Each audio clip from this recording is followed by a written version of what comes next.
jini huko mlimani. Basi akana mtumie barua kwa nia, wanasalimiana, kujuliana hali tu hapa na pale. Akiandika ujumbe hapa, akituma unakwenda kule, na akiutuma unaenda kichawi kama hivi.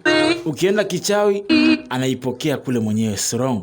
Sorong akiuona anaupata kule. Binti Ronga naye kana upata kule hivyo hivyo.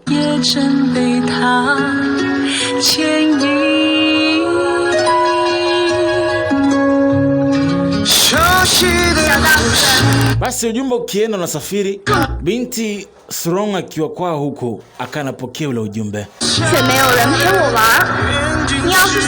Akamwandikia, hamna mtu anacheza na mimi, nikumbuke kunitafuta ukitoka mlimani, unitafute siku ukiondoka mlimani.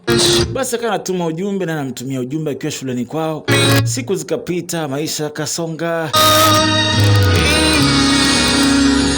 miaka ikaenda. Basi miaka ikasonga sana. Basi leo yule binti Sorong ndo huyo hapa. Binti kawa mkubwa sana leo. Bila binti Sorong ndiye huyo, amekwisha kuwa mkubwa sana. Kawa binti mkubwa tu Sorong. Ndo huyo hapa ambaye alitibiwa na nguvu ya Phoenix. Leo kawa mkubwa. Na shuleni kwao pia bado yupo pale pale. Waga na mkumbukaga tu Changsheng. Na yupo na pili Changsheng naye kawa mkubwa. Changsheng kawa mkubwa ndiye huyo. Anasema labda binti kashani sahau nini. Huyu ndo Changsheng mwenyewe.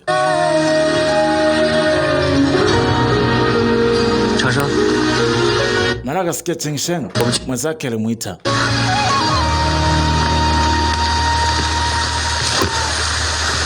Mkataba upo wa ndoa?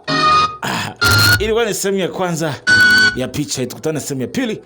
Yes. Tusonge katika sehemu inayofuata.